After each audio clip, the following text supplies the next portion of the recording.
Assalamualaikum warahmatullahi wabarakatuh. Perkenalkan, nama saya Anissa Nur Fazria dari Prodi S1 Keperawatan tingkat 1 Stikes Wijaya Husada Bogor.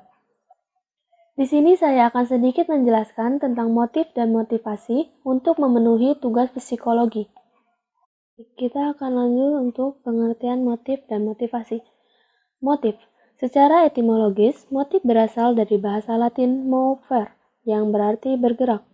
Jadi, istilah motif berkaitan dengan gerak, yakni gerakan yang dilakukan oleh manusia atau dapat disebut juga perbuatan atau tingkah laku. Motif itu diartikan sebagai kekuatan yang terdapat dalam diri organisme yang mendorong untuk melakukan sesuatu. Motif juga dalam psikologi berarti rangsangan, dorongan, atau pembangkit tenaga bagi terjadinya suatu perubahan. Selanjutnya ada pengertian motivasi. Motivasi adalah dorongan yang timbul pada diri seseorang secara disadari maupun tidak disadari untuk melakukan suatu tindakan dengan tujuan tertentu.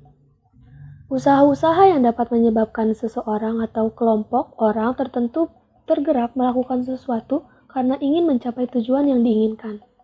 Selanjutnya ada beberapa istilah motivasi. Yang pertama, motivasi, yaitu kekuatan yang menggerakkan seseorang untuk berperilaku, berpikir, dan merasa seperti yang mereka lakukan. Yang kedua ada dorongan, drive, yaitu sebuah keadaan tergugah yang terjadi karena adanya kebutuhan fisiologis.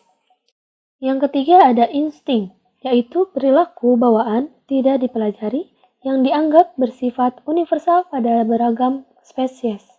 Yang terakhir ada kebutuhan, need, yaitu keadaan kekurangan sesuatu yang memberikan energi untuk menghilangkan atau mengurangi keadaan kekurangan ini. Selanjutnya saya akan menjelaskan tentang jenis-jenis motif dan motivasi. Yang pertama ada jenis motivasi. Jenis motivasi bisa dibagi menjadi 3, yaitu yang pertama motif fisiologi, yang kedua ada motif self-aktualisasi, yang ketiga ada motif sosial. Baik, yang pertama ada motif fisiologi. Motif fisiologi disebut juga motif dasar, yaitu basic motifs atau motifs primer, karena ini berkaitan erat dengan pertahanan eksistensi kehidupan. Motif ini umumnya berakar pada keadaan jasmani, misalnya dorongan untuk makan, dorongan untuk minum, dorongan untuk seksual, dan sebagainya. Kedua ada motif self-aktualisasi menurut Maslow 1970, yaitu merupakan motif yang berkaitan dengan kebutuhan atau dorongan untuk mengaktualisasikan potensi yang ada pada diri individu. Kebutuhan akan aktualisasi ini merupakan tertinggi dalam hierarki kebutuhan menurut Maslow. Yang terakhir ada motif sosial. Motif sosial merupakan motif yang kompleks dan merupakan sumber dari banyak perilaku manusia. Motif ini dipelajari dalam kelompok sosial, social group, dapat dibedakan dalam yang pertama ada motif berprestasi, yaitu kebutuhan untuk selalu berprestasi.